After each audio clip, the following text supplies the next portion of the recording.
Guys, good afternoon. Meron tayong another unit, EcoSport Trend Automatic Transmission. So, ito yung service natin. Available pa naman to.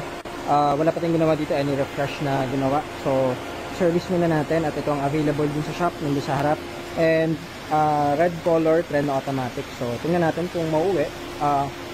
Color red kasi nagkaubusan na tayo ng red na EcoSport. Ayan. So, bago yung mga gulong, 4. Yung few issues, lahat naman yan tumadaan sa ating SOP. So, ganda pa. Few dents, few scratches. Ayusin natin yan, mga to. Ayun. So, first owner sila, ma'am. O di, another, restock ulit ng EcoSport. So, abang ito, guys. So, ayan, guys. Done deal. Uwi na natin yung ating EcoSport. Restock tayo ng red. So, ang dami kasi nagpa-reserve na karaan. So, available, automatic transmission. So, gamit natin tong black edition natin na 2017. Automatic transmission din to, guys. Ayan, so, syempre, kamukha identical. Ito lang is black edition, kaya iba yung mags niya pang titanium. Pero, trend variant ito, kaya may mga roof bar sa taas. Actually, meron din pala to, pinalagyan nila, ma'am. So, ito is first owner to sila, ma'am, sila sir. First car nila, actually.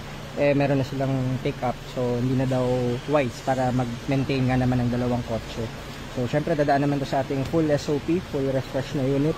At, may available tayo pala. So, malapit lang to, guys, si Erod. So, back to base ulit tayo after nito. And then, refresh tayo yung unit.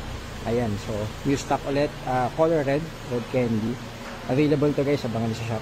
Ayan muna. So, DTA Cars, good afternoon. Maraming salamat. Dami EcoSport,